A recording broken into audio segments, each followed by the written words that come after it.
So hello and welcome back मेरे देश के प्यारे भविष्यों। Chapter India minerals and energy resources, 12th chapter, जो कि वैसे बोर्ड एग्जाम में 3 मार्क का है। 3 मार्क का क्वेश्चन कंपलसरी है, 2 मार्क्स ऑप्शन में भी आएंगे, यानी 5 मार्क्स का टोटल ये चैप्टर आ रहा है।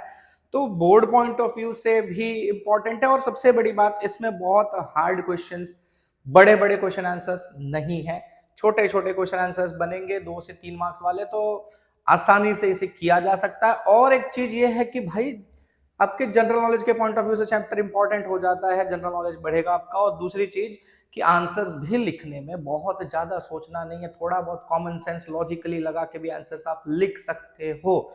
तो चैप्टर इजी है। दूसरी चीज कि वैसे बुक में पढ़ने में बोरिंग लगता है, लेकिन मैंने चैप्टर को कोशिश किया इंटरेस्टिंग बनाने के लिए। मैंने इसमें इमेजेस वगैरह ऐड की हैं और कुछ एक्स्ट्रा इंफॉर्मेशन भी आपको प्रोवाइड करूंगा through out the chapter. 1 short video होने वाला है, लास्ट तक खत्म कर डालना। कोशिश करूंगा छोटी बने, लेकिन क्या है कई बार एक्सप्लेनेशन के फ्लो में बड़ा हो जाता है। तो चलते हैं आगे के टॉपिक्स पर। पहली चीज कि व्हाट इज मिनरल। जो बुक की डेफिनेशन है वो मिनरल के बारे में क्या कहती है? The matter which is formed due to inorganic processes. एक मैटर, ऐसे मैटर्स जो कि इनऑर्गेनिक प्रोसेसेस से बने हैं and has a certain chemical composition, उनके अंदर कुछ केमिकल कैरेक्टरिस्टिक्स होती हैं, तो इन्हें हम कहते हैं मिनरल। वैसे जमीन से खोद कर माइनिंग करके निकाली जाने वाली चीजें को हम कहते हैं मिनरल्स। अच्छा, अब ये कैसे बनते हैं ये मिनरल्स? ये एबायोटिक प्रोसेसेस का रिजल्ट है, जो अर्थ के इंटीरियर में लाखों करोड़ों साल तक हो रहे होते हैं। उन प्रोसेसेस के दौरान ये मिनरल्स वगैरह बनते हैं। सॉलिड लिक्विड गैसेस कई स्टेट्स में प्रेजेंट होते हैं। तो वापस से डेफिनेशन को मॉडिफाई करके क्या बोला है? Solid liquid gases matter which is formed due to specific abiotic processes. कुछ स्पेसिफिक एबायोटिक प्रोसेस की वजह से इस तरह के स्टेट्स में बनने वाले जो मैटर्स हैं, कहां बनते हैं? रॉक्स के अंदर, अर्थ के इंटीरियर में। इनका अपना कुछ केमिकल कॉम्पोजिशन होता है और होमोजीनस कॉन्स्टिट्यूशन होता है। मतलब पूरे मिनरल में अगर मान लो एल्यूमिनियम है तो पूरा का पूरा एल्यूमिनियम ही होगा, दूसरा कुछ नहीं प्रेजेंट होगा। तो ऐसा होमोजेनस कॉम्पोजिशन है, एक स्पेसिफिक एटॉमिक स्ट्रक्चर है, ऐसे सब्सटेंस को हम कहते हैं मिनरल। तो डेफिनेशन पूछेंगे तो कौन सी वाली लिखोगे? ये वाली लिखोगे, ये वाली लिखोगे?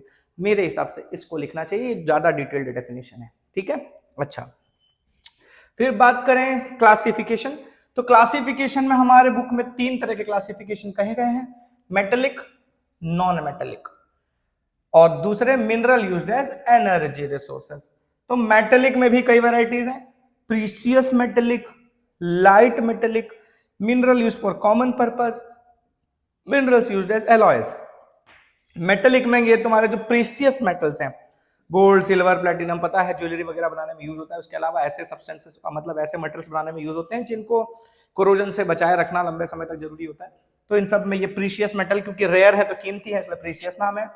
लाइट मेटेलिक मतलब हल्के हैं, हल्के के साथ मजबूत होते हैं: मैग्नीशियम, बॉक्साइट, टाइटेनियम। ठीक है।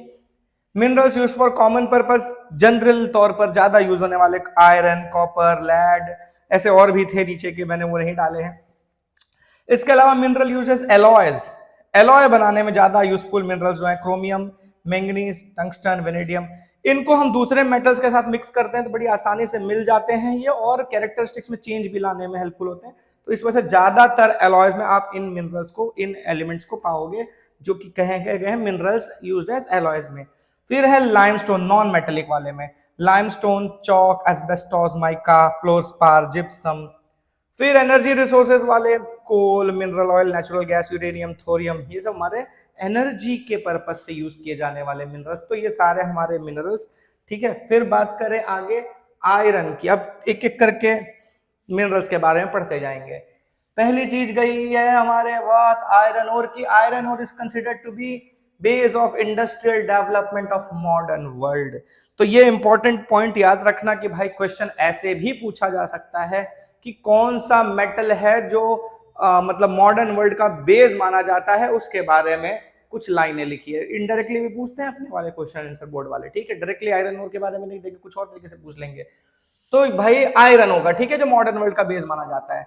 ज्यादातर चीजों में, पिन से लेकर एरोप्लेन बनाने तक की चीजों में यूज होता है। देखो, पिन से लेकर लार्ज मशीन, कार, ट्रक से बहुत कुछ बनाने में यूज होता है, और हम अपने आसपास देख ही रहे होंगे आयरन का कितना यूज है। सबसे अच्छी बात, चीपर है, स्ट्रांग है, ड्यूरेबल है, सस्ता है, मजबूत है, टिकाऊ है, लंबे समय तक टिक सकता है। It is easily available in most of the countries. ये भी बात है भाई कि ज्यादातर देशों में बड़ी आसानी से मिल जाता है, मोस्ट ऑफ कंट्रीज में ये प्रेजेंट है, ठीक है। तो ऐसा नहीं है कि दूसरे देश किसी पर मिनरल के लिए डिपेंडेंट बहुत ज्यादा रहते हैं। अच्छा, it is virtue to mix with other minerals, hence it is considered to be important mineral. दूसरों के साथ बड़ी आसानी से मिक्सअप भी हो जाता है। Iron is found in impure condition, so it is mixed with coke and lime and heated in large furnaces for refining. The pure iron thus obtained is known as pig iron. अभी pig iron क्या है? सुअर वाला iron? नहीं नहीं नहीं, सुअर iron नहीं है।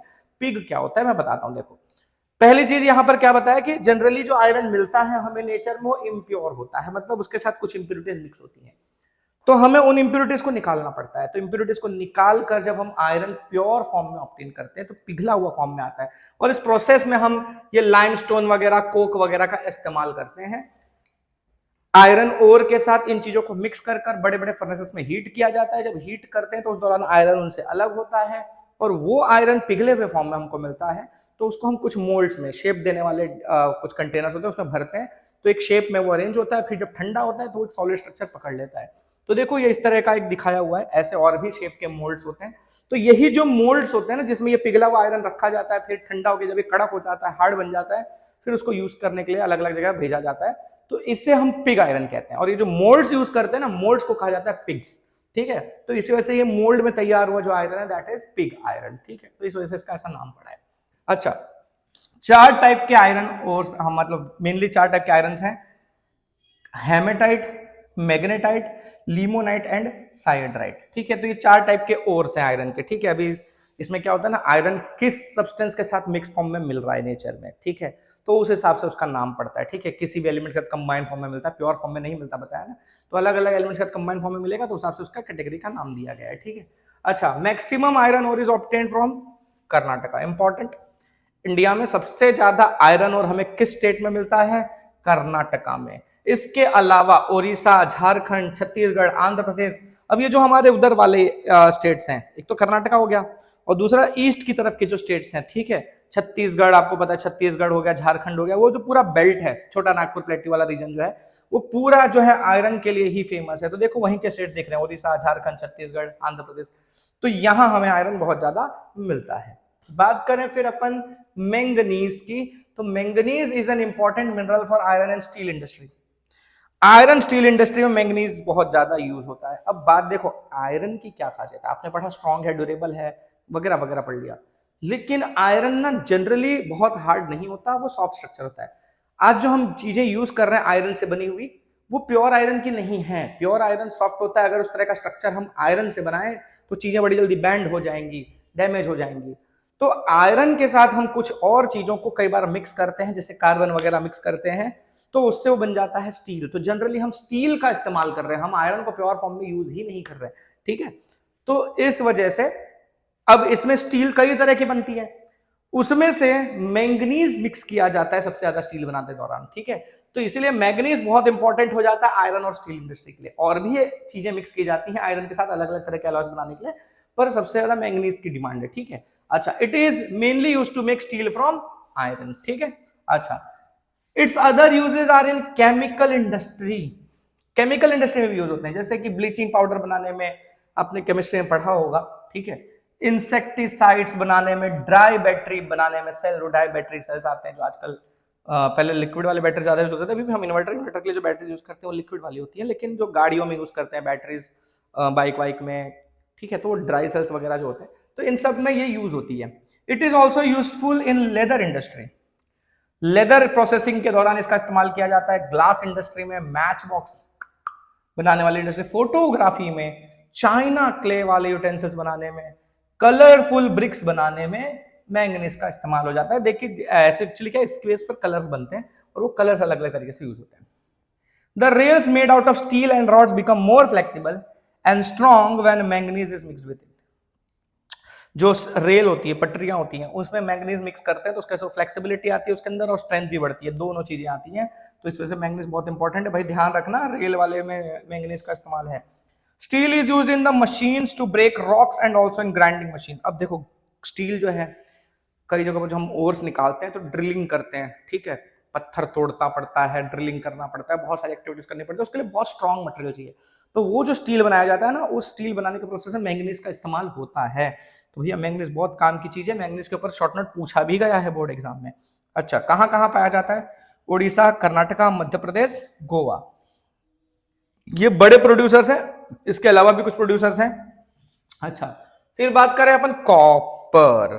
तो कॉपर जो है भैया महंगा बहुत है। महंगा क्यों है? क्योंकि भाई देश में हमारे कम प्रोड्यूस होता है, ठीक है।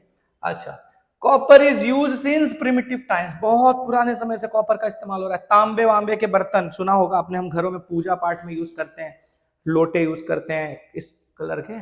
एक पीतल होता है, पीतल तो एलॉय होता है, वो अलग चीज है, गोल्डन टाइप का दिखता है, जो ऐसा दिखता है दैट इज तांबा। उसके बर्तनों का, उससे बनी हुई चीजों का बहुत इंपॉर्टेंस है हमारे कल्चर में, इंडियन कल्चर में खास करके पूजा पाठ में ज्यादातर हम यही यूज करते हैं कि नहीं। अच्छा, फिर तो हम कह सकते हैं हमारे यहाँ प्रिमिटिव टाइम से, मतलब, और हमारे यहाँ नहीं दुनिया में बहुत पुराने समय से ही इन चीजों का यूज होता आ रहा है, कॉपर का खास करके। First mineral use by man बोला गया। अच्छा भैया, तो ये तो क्लियर ही कर दिया, सारा डाउट ही क्लियर कर दिया इन लोगों ने कि भाई सबसे पहला मिनरल जो इंसान ने यूज करना शुरू किया वो कॉपर ही था। अच्छा, फिर it is more important because of its mixing property. जितने भी अभी तक तुमने पढ़े, आयरन पढ़ा, मैंगनीज पढ़ा और कॉपर, सभी की मिक्सिंग प्रॉपर्टी बहुत अच्छी है, इसलिए ज्यादा यूज होते हैं। It forms bell metal when mixed with tin and makes brass when mixed with zinc. तो मैंने बताया ना, ब्रास ये जो हमारा पित्तल होता है, पित्तल गोल्डन कलर का, ठीक है, तो वो ब्रास है। वो कब बनता है? जब हम कॉपर को जिंक के साथ मिक्स करते हैं, और जब हम कॉपर को टिन के साथ मिक्स करते हैं तो वो बनता है बेल मेटल, या जिसे हम ब्रोंज भी कहते हैं, ठीक है। तो ब्रोंज मेडल वगैरह मिलता है, सुना होगा आपने, तो वो ब्रोंज में यही यूज होता है, ठीक है। अच्छा, टिन के साथ मिक्स हो जाता है। तो it is use mostly in making of electric equipment, telephone, radio, television, refrigerator, air conditioners. भाई तारों में तो बहुत यूज होता ही है, और जितने भी इलेक्ट्रिक इक्विपमेंट्स हैं तार वार तो यूज होगा ही, तो जाहिर सी बात है इलेक्ट्रिकल इक्विपमेंट्स में बहुत ज्यादा इसका यूज है। दूसरी चीज, ये रेफ्रिजरेटर, एयर कंडीशनर्स में आपने देखा होगा, एयर कंडीशनर्स के अंदर ना वो ट्यूब होती है, अंदर ऐसी पाइप लगी होती है ऐसे, जिसमें वो गैस पास होता है और वही कूलिंग का इफेक्ट क्रिएट करवाता है। तो वो कॉपर की ट्यूबिंग होती है, तो पूरा कॉपर का बना रहता है, इसलिए बहुत महंगा पड़ता है, ठीक है। अच्छा, तो वो एयर कंडीशनर्स में, रेफ्रिजरेटर में भी ऐसे यूज होता है। It is good conductor of electricity, भाई बचपन से पढ़ते आ रहे हैं, कौन सी बड़ी बात है। इंसेक्टिसाइड्स बनाने में, एक्सप्लोसिव्स बनाने में, कलर्ड ग्लास, कॉइन्स, प्रिंटिंग, इन सब में कॉपर का इस्तेमाल होता है। कॉपर ज्यादातर कहां प्रोड्यूस होता है? हमारे यहाँ झारखंड, मध्य प्रदेश, राजस्थान, ये तो मेन प्रोड्यूसर्स है, बड़े बड़े प्रोड्यूसर्स। इसके अलावा Sikkim, Andhra Pradesh also produce it. Copper is also found in, यार एक साथ नहीं लिख सकते थे क्या ये? मैंने नहीं लिखा, बट टेक्स्ट बुक में से मैंने उठा के लाइन डाली, ठीक है। तो copper is also found in Bihar, Karnataka, Maharashtra, Tamil Nadu, Himachal Pradesh and Uttarakhand. मतलब यार बहुत जगह पाया जा रहा है, लेकिन सोचो इतनी जगह पाए जाने के बावजूद भी हमारी रिक्वायरमेंट जितना हमें नहीं मिल पा रहा कॉपर, हमारी यूज ज्यादा है, कॉपर का यूज बहुत ज्यादा है, और प्रोडक्शन हमारे यहाँ जिस हिसाब से है वो कम है। तो इस वजह से हमें कॉपर दूसरे देशों से लाना पड़ता है, इंपोर्ट करना पड़ता है, और इस वजह से हमारे यहाँ कॉपर महंगा है। अच्छा, फिर बात करें अगर अपन बॉक्साइट, बॉक्साइट से एल्यूमिनियम ऑब्टेन होता है। देख रहे हो आप, इमेज देखो कैसा लग रहा है, मतलब इतना सुंदर पत्थर है ये। अब वो किस एंगल से लग रहा है कि इसमें से एल्यूमिनियम मिलता होगा, लेकिन भाई इसी से एल्यूमिनियम निकलता है, ठीक है। अब देखो ये जो इमेजेस मैंने डाली है, कॉपर कितना सुंदर चमकता हुआ, ये हमारा मैंगनीज देखने में तो देखें अगर, तो अगर मैं आयरन की बात करूं तो ये थोड़ा सा डार्क टाइप का दिख रहा है, लेकिन ये भी अगर प्योर फॉर्म में हो जाए, मतलब थोड़ा एक अलग तरह की इमेज है। और इसको आप आयरन को अगर ओरिजिनल फॉर्म में देखोगे तो इसी तरह का थोड़ा चमकता हुआ सिल्वरी टाइप का दिखता है, ये भी सिल्वरी टाइप का दिख रहा है, ये थोड़ा अलग ही दिख रहा है। आगे देख रहे हो तो मोस्ट ऑफ जो तुम्हें देखने को मिलेंगे ना, अभी आगे देखना, ये भी बहुत सारी चीजें तुमको सिल्वरी टाइप के ही देखने को मिलती है, ठीक है। तो अब लगभग ये सब दिखने में तो सिल्वर जैसे दिख रहे हैं, पर भाई केमिकल कंपोजिशन अलग है, उस तरह से आइडेंटिफाई कर पाते हैं। देखो बॉक्साइट में क्या बोला है, एल्यूमिनियम का ओर है। सबसे पहली बार इसे पाया गया कहां पर? लेस बॉक्स में। लेस बॉक्स कहां है? फ्रांस में। कब मिला? 1921 में। अब 1921 लेस बॉक्स में सबसे पहली बार जब इसको पाया गया तो उसी के ऊपर नाम पड़ गया बॉक्साइट, ठीक है। अच्छा, एल्यूमिनियम ऑब्टेन होता है इससे। It is useful due to its special properties, खास प्रॉपर्टीज का इससे ज्यादा यूज होता है, जैसे कि light in weight, strong, durable, good conductor of electricity, rust free, easily ductile. तो इतनी सारी खूबियां हैं इसके अंदर। तो क्वालिटीज ज्यादा है भाई, यूज भी बहुत ज्यादा हो रहा है, तो वेट कम है और स्ट्रांग है, सबसे बड़ी खासियत तो इसकी ये है। अब बाकी चीजें जो स्ट्रांग है ना उनका वेट ज्यादा हो जाता है, और ये हल्का होने के बाद भी मजबूत है। देखो ज्यादातर ना जहां हल्के रिक्वायरमेंट है, वेट कम होना चाहिए और स्ट्रेंथ ज्यादा चाहिए, उन जगहों पर जैसे कि एरोप्लेन वगैरह बनाने में, फिर आजकल जो ट्रेन्स बन रही है नई टाइप की, उसमें हल्के कोचेस बनाने के लिए भी एल्यूमिनियम का इस्तेमाल हो रहा है। तो एल्यूमिनियम आजकल डिमांड बड़ी तेजी से इसकी बढ़ रही है। रस्ट फ्री है, सबसे बड़ी बात, रस्टिंग नहीं पकड़ता, तो सालों साल तक बहुत अच्छे से यूज हो सकता है। डक्टिलिटी है तो भाई तार वार भी बनाया जा सकता है। अच्छा, it is widely used in making domestic utensils, घरेलू बर्तन बनाने में बहुत यूज होता है, इलेक्ट्रिक गैजेट्स बनाने में यूज होता है, कलर्स बनाने में यूज होता है, शिप बिल्डिंग में यूज होता है। भाई शिप भी बनाने में भाई हल्का होना चाहिए, शिप बहुत ज्यादा भारी नहीं होना चाहिए, तो इन सब में इसका इस्तेमाल होता है। इसके अलावा जो एक्स्ट्रा मैंने आपको बताया वहां भी यूज होता है। बॉक्साइट कहां से मिलता है हमको? ओडिशा, छत्तीसगढ़, महाराष्ट्र, झारखंड, गुजरात। गुजरात का भी नाम है भैया इस बार जो लीडिंग प्रोड्यूसर्स हैं, और भी चीजें आती हैं बट लीडिंग प्रोड्यूसर में बॉक्साइट में गुजरात का नाम आता है। This mineral is found due in the geological structure of Deccan trap, जो हमारा डेक्कन प्लेट्यू का एरिया है उधर हमको ये मतलब मिलते हैं ज्यादा। रांची, झारखंड, अच्छा रांची इन झारखंड, ओके। इसके अलावा जामनगर, भावनगर, जूनागढ़, अमरेली, गुजरात वाले सारे हैं ये। गुजरात में इन सब जगहों पर हमको ये मिलता है। अच्छा, फिर बात करें माइका, मिक्का सिंह माइका, किसका माइका है ये? तो माइका में क्या बताया गया भैया, इसका भी पूछा हुआ है, कई बार पूछा हुआ है बोर्ड में, इंपॉर्टेंट है, ध्यान रखना। इंडिया रैंक्स फर्स्ट, माइका के प्रोडक्शन में हम लोग नंबर 1 है। अच्छा, फिर क्या बोला है? It is fire resistant and bad conductor of electricity, आग नहीं पकड़ता और इलेक्ट्रिसिटी का भी पुअर कंडक्टर है। तो इस वजह से इलेक्ट्रिकल गुड्स बनाने में, जैसे कि electric motors, dynamo, radio, telephone, steamers, इन सब के बनाने में इसका इस्तेमाल ज्यादा होता है।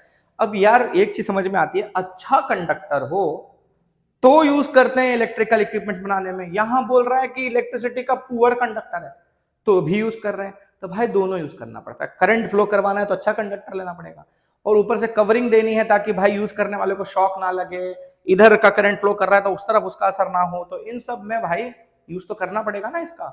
अच्छा, तो इस वजह से इसका बहुत ज्यादा यूज इलेक्ट्रिक इंडस्ट्रीज में होता है।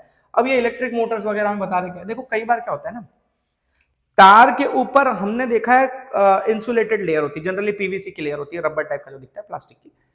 अब ये एक इंसुलेटिंग लेयर तो हम देखते हैं सामने से पता चलता है। कई बार क्या होता है ना, तार पर एक लेयर चढ़ी होती है जो हमें देख के लगता ही नहीं कि ये वायर इंसुलेटेड है। अब ऐसा ना हो कि कल जाके कोई खुला तार छू दिया बोला इंसुलेटेड होता है, नहीं नहीं नहीं नहीं, वो पता होगा आपको, पहले से पता होना चाहिए तभी छूनेगा। तो कई बार तार को देख के आपको लगता नहीं है कि वो इंसुलेटेड है, लेकिन उसके ऊपर एक ट्रांसपेरेंट इंसुलेटेड लेयर लगी रहती है, और वो ट्रांसपेरेंट इंसुलेटेड लेयर इसकी होती है। ठीक है, तो ये मोटर वोटर में वाइंडिंग्स के ऊपर मतलब इंसुलेशन लगा रहता है, देख के नहीं पता चलता, और वो जो इंसुलेशन की लेयर है वो इसी की होती है। ठीक है, तो इस वजह से बहुत ज्यादा मतलब यूजफुल है भैया। अच्छा, इसके अलावा कहाँ पाया जा रहा है? बिहार, झारखंड, आंध्र प्रदेश, राजस्थान, इन सब जगहों पर हमको ये ज्यादा मिलता है। इसके अलावा कर्नाटका में, वेस्ट बंगाल में, तमिलनाडु में भी है। अच्छा, इंडिया में, अच्छा ये भी कई वैरायटी के हैं। इसमें जो इंडिया में सबसे ज्यादा पाया जाने वाला माइका का वैरायटी है वो है मुस्कोवाइट। ठीक है, इंडिया में ये टाइप का, स्पेशल याद रखना भैया 1 मार्क के क्वेश्चन के लिए, मुस्कोवाइट वैरायटी का माइका इंडिया में सबसे ज्यादा पाया जाता है। फिर अब हमारे यहाँ अच्छा खासा माइका हम प्रोड्यूस करते तो हैं, लेकिन फिर भी डिमांड बहुत ज्यादा है, इस वजह से ये भी हमें बाहर से इंपोर्ट करना पड़ता है। ठीक है, अच्छा फिर बात करें लेड। लेड इज ओर, हो सॉरी, लेड के ओर को गैलेना कहा जाता है, याद रखियो, ये भी 1 मार्क के क्वेश्चन के लिए इंपॉर्टेंट है। किसके ओर को गैलेना कहते हैं, या व्हाट इज गैलेना? तो लेड और गैलेना है भैया soft and heavy in weight, ऐसे सॉफ्ट होता है लेकिन वजन ज्यादा होता है। Used in making alloys, electric wires, colour में बहुत ज्यादा यूज होता है कलर बनाने में, वेपन्स, ग्लास में भी बहुत ज्यादा यूज होता है, rubber, storage battery, lead acid battery बहुत सुनने को मिलता है आपको, तो वो बैटरीज में भी ये यूज होता है। In India lead is available in Rajasthan, Andhra Pradesh, Tamil Nadu, ये स्टेट्स में ज्यादा मिलता है। इसके अलावा भी कुछ स्टेट्स हैं, वेस्ट बंगाल, मध्य प्रदेश, उत्तर प्रदेश, ओडिशा, महाराष्ट्र, मेघालय, सिक्किम, इन सब जगहों पर मिलता है। ठीक है, बताया, देखना सिल्वर जैसा ये भी दिख रहा है। अच्छा, then limestone. Limestone is used in large quantity in production of cement. Of course सबसे मेन मटेरियल है सीमेंट इंडस्ट्री में। ठीक है, बहुत ज्यादा यूज होता है। तो सीमेंट इंडस्ट्री के पर्पज से बहुत ही ज्यादा इंपॉर्टेंस हो जाती है किसकी? लाइमस्टोन की। Besides that it is used in iron smelting chemical industry. अभी हमने पीछे पढ़ा कि जो आयरन होता है प्योर फॉर्म में नहीं होता, तो उसको हम प्रोसेस करते हैं, हीट करते हैं कुछ चीजों के साथ मिक्स करके, उसमें लाइमस्टोन का नाम दिया था, याद हो तो, अभी पीछे डिस्कस किया भैया। तो इस वजह से भाई आयरन स्मेल्टिंग करने में भी बहुत यूजफुल है। इसके अलावा केमिकल इंडस्ट्री में यूज हो ही रहा है। Soda ash, soap, colour chemicals, building construction, paper, sugar refining, इन सब में इस्तेमाल होता है। कहां कहां पाया जाता है? आंध्र प्रदेश, राजस्थान, मध्य प्रदेश, गुजरात, तमिलनाडु। 70% of limestone. अब सोचो, ये वाला state Andhra Pradesh, Rajasthan, M P और जी टी, ये क्या लिखा भाई? ARAM, ऐसे बन सकता है RAM, राम। ठीक है, राम जी तमिलनाडु गए, वाओ। तो ये तो लाइमस्टोन का अपन ऐसे ही याद कर सकते हैं ना, राम जी तमिलनाडु गए तो वो सब जगह पर लाइमस्टोन पाया जाता है। ओके, फिर बिसाइड्स दिस छत्तीसगढ़, कर्नाटका, महाराष्ट्र, हिमाचल, इन सब में भी पाया जाता है। गुजरात में कहां पाया जाता है? जामनगर, कच्छ, अमरेली, खेड़ा। ठीक है, ये लीडिंग प्रोड्यूसर्स हैं गुजरात के अंदर, लाइमस्टोन के लीडिंग प्रोड्यूसर्स। और इसीलिए आप देखोगे कि इन जगहों पर ना सीमेंट इंडस्ट्रीज गुजरात में बहुत ज्यादा बनी हुई है, क्योंकि लाइमस्टोन बहुत भारी होता है ना, पत्थर पत्थर होता है भाई, तो उसको एक जगह दूसरी जगह ट्रांसफर करना बहुत मुश्किल काम है। तो इसलिए सीमेंट इंडस्ट्रीज इनके आसपास ही लोकेटेड होती है। तो इन एरियाज में गुजरात में बहुत ज्यादा सीमेंट इंडस्ट्री देखने को मिलेंगी आपको। अगर आप लोग इस एरिया में रहते हो तो आपके आसपास कोई सीमेंट इंडस्ट्री जरूर होगी। कमेंट करके बताना कौन सी कंपनी आपके पास है सीमेंट वाली। Then other districts which have also limestone reserves are Banaskantha, Mehsana, Sabarkantha, Vadodara, Panchmahal, Bharuch, Narmada, Surat, Bhavnagar, Rajkot. लगभग सारे डिस्ट्रिक्ट तो कवर कर दिए भाई, जो भी गुजरात के मेन डिस्ट्रिक्ट्स हैं। इसके अलावा बता रहे हैं कि जो जामनगर डिस्ट्रिक्ट है, वहां जो पत्थर पाए जाते हैं उसमें से 97% लाइम का कंटेंट मिलता है। मतलब यहाँ के ज्यादातर पत्थरों में लाइमस्टोन प्रेजेंट है, लाइमस्टोन में मतलब प्रेजेंट होगा। तो मतलब भाई जामनगर वालों तो यार लाइमस्टोन लाइमस्टोन ही हो गया तुम्हारे यहाँ। तो मिनरल्स ऑफ एनर्जी रिसोर्सेज, तो ये तो हमारे दूसरे यूज वाले मेटल नॉन मेटल वाले सब देख लिए। एनर्जी के लिए यूज होने वाले मिनरल्स की अगर हम बात करें तो कौन कौन से हैं? अच्छा, पहले तो यहाँ थोड़ा अलग तरीके से समझ लेते हैं कि ये कन्वेंशनल नॉन कन्वेंशनल वाला लफड़ा क्या है। बचपन से पढ़ते आ रहे हैं वैसे तो। कन्वेंशनल सोर्सेज मतलब जो पुराने तौर तरीके से यूज हो रहे हैं। कन्वेंशनल का मतलब होता है परंपरागत, मतलब ओल्ड टाइम से हम यूज कर रहे हैं, लंबे समय से, कुछ नया नहीं है उसमें। नॉन कन्वेंशनल मतलब जो पुराने समय से यूज नहीं हो रहे हैं, नई टेक्नोलॉजी में यूज किए जा रहे हैं। ठीक है, तो कन्वेंशनल वाले हमारे कोल कई 100 साल से यूज कर रहे हैं भाई। खाना वाना बनाने में तो बहुत पहले से यूज कर रहे थे। अब भले इलेक्ट्रिसिटी ना प्रोड्यूस कर रहे होंगे, वो पिछले कुछ 200-300 साल में भले हमने चालू किया होगा, लेकिन बाकी चीजें तो यूज कर ही रहे थे भाई।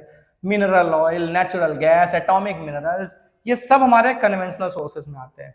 अच्छा, इनको हम नॉन रिन्यूएबल भी कहते हैं भाई, क्योंकि स्टॉक लिमिटेड अवेलेबल है। इनको रिप्लेनिश होने में, नेचर में बनने में करोड़ों साल लग जाते हैं। ठीक है, तो जाहिर सी बात है एक तरह से वो रिन्यू होकर नहीं मिलने वाले, तो इस वजह से नॉन रिन्यूएबल में गिना जाता है। अच्छा, इन सब में से ज्यादातर जो चीजें हैं इनसे हम क्या प्रोड्यूस करते हैं? इलेक्ट्रिसिटी प्रोड्यूस करते हैं। ठीक है, अच्छा, नॉन कन्वेंशनल एनर्जी सोर्सेस में hydro energy, wind energy, solar energy, biogas, geothermal energy, tidal energy, ये सब हमारे नॉन कन्वेंशनल सोर्सेस हैं जो नए तौर पर डेवलप हुए हैं या अभी कुछ धीरे धीरे डेवलप हो रहे हैं। इन्हें हम रिन्यूएबल कहते हैं क्योंकि ये टाइम टू टाइम अवेलेबल हो जाते हैं। अब सोलर एनर्जी तो भाई हरदम मिलता रहता है ना, ऐसा थोड़ी ना है कि 1 करोड़ साल बाद मिलेगा, आज मिल रहा है, तो ऐसा कुछ नहीं, कंटिन्यूसली मिल रहा है। ठीक है, तो ये कंटिन्यूसली मिलते रहते हैं, टाइम टू टाइम अवेलेबल हो जाते हैं, दैट इज रिन्यूएबल। पीट कोल, फायरवुड, डंग, अच्छा ये जो है इनको हम नॉन कमर्शियल एनर्जी सोर्सेस कहते हैं। ठीक है भाई, ध्यान रखना, ये छोटे से लाइनें कई बार टेक्स्ट बुक के कोने में छुपी रह जाती हैं। टेक्स्ट बुक पढ़ने वाले ऊपर पढ़ के निकल लेते हैं, वो कुछ छोटी छोटी लाइनें इग्नोर हो जाती हैं। इग्नोर नहीं करने का भाई, गुजरात बोर्ड है।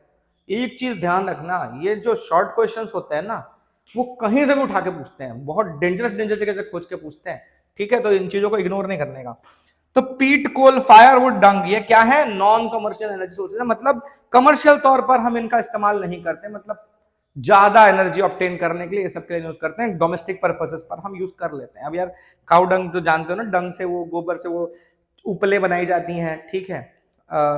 उससे हम वो जला वला के लोग खाना वाना भी बनाते हैं कई लोग, ठीक है। अच्छा, पीट कोल भी मतलब कोल की एक वैरायटी है जो थोड़ा लो क्वालिटी की आती है, तो वो भी ज्यादातर कमर्शियल पर्पस पर यूज नहीं हो पाता, घरेलू काम के लिए यूज होता है, कुकिंग वुकिंग में यूज कर सकते हैं। अच्छा, तो अब आ ही गया कोल। कोल की बात कर रहे थे, वाओ, ब्लैक डायमंड कितना सुंदर लगता है अगर एकदम प्योर कोल हो ना, वो अच्छी वैरायटी वाला एंथ्रासाइट वाला, बड़ा सुंदर दिखता है, देख रहे हो। अच्छा, man has been using coal as energy resources, ये बताने की जरूरत है, कई साल से यूज कर रहे हैं, बहुत लंबे समय से यूज कर रहे हैं। कैसे बनता है? मेरे ख्याल से साइंस में पढ़ा ही होगा, हमने कई बार पढ़ा होगा, लेकिन फिर से एक बार डिस्कस कर लेते हैं। भैया यहां है तो डिस्कस करना ही पड़ेगा। टेक्टोनिक मूवमेंट्स की वजह से, आपको पता ही होगा टेक्टोनिक प्लेट्स का मूवमेंट होता है, इन्हीं के ऊपर ये कॉन्टिनेंट्स वगैरह बसे हुए हैं। आपने ये भी सुना होगा कि जो टेक्टोनिक प्लेट्स के मूवमेंट्स की वजह से ऐसा होता है कि कुछ मतलब ऐसी कंट्रीज थी जो पहले कहीं बहुत दूर होती थी, लेकिन आज वो आसपास हो गई हैं। अभी रिसेंटली आप सुन रहे होंगे अफ्रीका में बीच में से एक दरार पड़ गई है, ऐसा कहा जा रहा है आने वाले कुछ लाख साल कुछ में वो पूरा टूट के अलग हो जाएगा, वो अफ्रीका का एक हिस्सा, और वो आकर टकराएगा कहां से? इंडिया के वेस्टर्न कोस्ट से, यानी कि ये जो गुजरात महाराष्ट्र वाला पूरा एरिया है, यहीं आके टकराएगा। फिर यहाँ भी हिमालय जैसे माउंटेन्स बन जाएंगे। आपको नहीं पता होगा अगर तो देखना भाई, फैक्ट्स वैक्ट्स देखते रहो, उसमें पता चलेगा। तो ये सब टेक्टोनिक मूवमेंट जो होते रहते हैं ना, इसकी वजह से शिफ्टिंग होती है दोस्तों। तो कहीं पर बहुत सारा वेजिटेशन है, पेड़ पौधे हो गए हैं, जानवर वगैरह हैं वहां पर, तो जब ये टेक्टोनिक मूवमेंट्स होते हैं तो किसी एक एरिया में ये सब चीजें डिस्ट्रॉय होती हैं। टेक्टोनिक प्लेट्स की एक्टिविटी की वजह से ना लेयर एक के ऊपर एक चढ़ती है, तो इसके नीचे दब जाते हैं। अब ये नीचे दब जाते हैं तो वहां बहुत ज्यादा टेम्परेचर, बहुत ज्यादा प्रेशर की वजह से कुछ रिएक्शंस होते हैं, और इस वजह से मतलब कंबशंस भी होता है, जलते बलते भी हैं, सब तरह से फिर जाकर ये बनते हैं क्या? कोल वगैरह, या पेट्रोलियम भी इसी तरह से बनता है, ठीक है। दोनों का प्रोसेस लगभग सेम है। अच्छा, तो यही जो वेजिटेशन वगैरह जो अंदर दब गया है धरती के अंदर, वही कोयला बन जाता है। अच्छा, यहां पर क्या दिया? और trees containing carbon content and some animals underwent gradual combustion due to the internal heat and pressure, जो मैंने आपको बताया, due to this the vegetation was transformed into coal। तो ये दब गए अंदर लंबे समय तक, अंदर धीरे धीरे धीरे धीरे उस सराउंडिंग का हीट इतना होता है कि उसके धीरे जल रहे होते हैं, और जलते जलते जलते जलते जलते और प्रेशर के दबाव में उस तरह का कोल, पेट्रोलियम ये सब बना देते हैं। अच्छा, ये क्या बताया गया? 25 करोड़ साल के को टाइम को कहते हैं हम कार्बोनिफेरस पीरियड, मतलब ऐसा कह सकते हो कि वेजिटेशन अंदर दबा तो लगभग 25 करोड़ साल में वो पूरी तरह से कोल, पेट्रोलियम इन सब में कन्वर्ट हो सकता है। इसी टाइम को हम कहते हैं कार्बोनिफेरस पीरियड। याद रखना, कार्बोनिफेरस पीरियड कितना टाइम का होता है? 25 करोड़ साल का, 25 करोड़। अच्छा, तो बता दिया। चलो फिर कोल का इंक्रीज, यूज होना इंक्रीज हो गया कब से? जब से स्टीम इंजन डिस्कवर हुआ, इन्वेंट हुआ। तो आपने सुना होगा इंडस्ट्रियल रेवोल्यूशन हुआ था इंग्लैंड में, जेम्स वॉट ने सबसे पहली बार स्टीम इंजन मतलब डिजाइन किया। अच्छा, अब इससे क्या होता है? स्टीम इंजन में क्या होता है कि आप कोयले से पानी को गर्म करते हो, उससे स्टीम बनता है, और स्टीम के धक्के से चीजें मूव करती हैं, चाहे वो मशीन्स को यूज करना हो, चाहे ट्रेन का इंजन ढकेलना हो। तो वो पूरा बोलते हैं कि जब से ये स्टीम इंजन इन्वेंट हुआ ना, तब से कोयले का यूज बहुत ज्यादा बढ़ गया, खास करके रेलवे में, स्टीमर्स में। स्टीमर्स जानते हो ना, वो जो पानी में चलने वाले बोट्स वगैरह हैं बड़े बड़े। अच्छा, इसके अलावा इलेक्ट्रिसिटी का जब इन्वेंशन हुआ तो भी इसकी इंपॉर्टेंस बढ़ गई, क्योंकि शुरुआत में जब इलेक्ट्रिसिटी बनती थी तो वो जो उसमें भी यही होता है, स्टीम से टरबाइन को घुमाया जाता है और इलेक्ट्रिसिटी बनती है। आपने पढ़ा होगा जनरेटर वनरेटर का प्रिंसिपल, इस तरह से जनरेटर काम करता है। तो वो टरबाइन को घुमाना पड़ता है, और टरबाइन जब मैग्नेटिक फील्ड में घूमता है तो इलेक्ट्रिसिटी प्रोड्यूस होती है। अच्छा हाँ, इस तरह तो साइंस में डिलीटेड है वो टॉपिक जनरेटर वाला, सुना तो होगा। अच्छा ठीक। तो इस तरह से क्या होता है कि टरबाइन को घुमाना तो पड़ेगा। टरबाइन घूमेगा कैसे? स्टीम से। स्टीम कैसे बनेगा? पानी को गर्म करके। और पानी गर्म कैसे होगा? कोयले से। तो शुरुआत में कोयला ज्यादा अवेलेबल था तो वही ज्यादा यूज होता था इलेक्ट्रिसिटी प्रोड्यूस करने के लिए। अब तो बहुत सारे और भी तरीके आ चुके हैं हमारे पास, बट स्टिल आज भी थर्मल पावर प्लांट्स जो हैं मेजोरिटी थर्मल पावर प्लांट जो है सबसे ज्यादा कोल का ही इस्तेमाल आज भी करते हैं इलेक्ट्रिसिटी प्रोड्यूस करने में। मॉडर्न और भी चीजें हमारे पास डेवलप हो चुकी हैं, हम हाइडल इलेक्ट्रिसिटी जनरेट कर रहे हैं, एटॉमिक एनर्जी से इलेक्ट्रिसिटी जनरेट कर रहे हैं, बट कोयला आज भी सबसे ज्यादा यूज होता है भैया।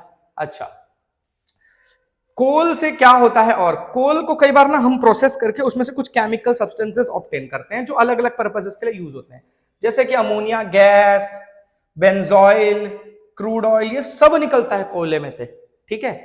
अब इस दौरान क्या होता है ना भैया कि इसमें एक बाई प्रोडक्ट जनरेट होता है, क्या नाम है इसका, कोल टार। ये देख रहे हो, कोल टार, डामर कहते हैं उसको, ठीक है। इससे क्या होता है, रोड बनता है। तो ये रोड बनने में कोल टार यूज हो रहा है ना, पिघला पिघला के, ठीक है, वो कोल टार भी कोयले से ही मिलता है, ठीक है। तो बहुत ही इंपॉर्टेंट मिनरल हो गया कोल, ठीक है। अच्छा, स्ट्रेटिफाइड रॉक्स में, स्ट्रेटिफाइड वैसे वो लेयर बाय लेयर वाली जो रॉक्स बनती हैं उनके अंदर ये पाया जाता है, ठीक है। एक तरह से देखा जाए तो ये भी स्ट्रेटिफाइड रॉक का ही टाइप हो गया। On the basis of carbon coal can be divided into 4 types. 4 varieties हैं कोल की। कार्बन का कॉन्स्टिट्यूएंट कितना है उसके अंदर, तो 4 वैरायटीज कौन कौन सी है, एंथ्रासाइट, बिटुमिनस, लिग्नाइट, पीट कोल। सबसे अच्छी क्वालिटी का एंथ्रासाइट, इसमें बहुत ज्यादा कार्बन प्रेजेंट होता है, इसमें उससे कम होता है, इसमें उससे भी कम होता है, इसमें बहुत कम होता है। ये जलता है तो धुआं बहुत कम, ना के बराबर देता है, ये थोड़ा सा ज्यादा देता है, ये उससे ज्यादा देता है, और ये बहुत ज्यादा धुआं देता है। इसलिए पता है ना, पीट कोल पीछे हमने पढ़ा ना अभी कि पीट कोल कमर्शियल पर्पस पर यूज नहीं होता, डोमेस्टिक पर्पस पर होता है, खाना बनाने में लोग यूज कर लेते हैं। पर ये सब जो है तीनों, ये कमर्शियल पर्पस पर इलेक्ट्रिसिटी प्रोड्यूस करने, थर्मल पावर प्लांट वगैरह में यूज होते हैं, ठीक है। अच्छा, ये तो बहुत ही मतलब हाई क्वालिटी का है, तो मिलता भी कम है, इस वजह से महंगा भी पड़ता है। अच्छा, इंडियन कोल रिजर्व्स, इंडिया में कोल के माइंस मतलब कहां पर है हमारे यहाँ, झारखंड, उड़ीसा, वेस्ट बंगाल। अब ये वेस्ट बंगाल वाला तो बड़ा फेमस है, वेस्ट बंगाल में है एक दो, एक वेस्ट बंगाल का झरिया, बहुत नाम सुना होगा आपने, बहुत फेमस है। ऐसा है, वहां पर आग लगी थी कुछ, शायद मेरे ख्याल से 100 साल से ऊपर हो गया है, आग जल ही रही है अभी तक वहां पे, ठीक है। आग लग गई थी कोल माइन के अंदर, अभी तक अंदर आग जल रही है, ठीक है, बुझा नहीं पाए अपन। तो उसको तो उस पर मतलब पर्टिकुलर पार्ट को जिस हिस्से में आग लगी उसको तो छोड़ ही दिया गया, भाई जल दे, तो उसको जल के खत्म हो जाएगा, अपने आप बंद होगा।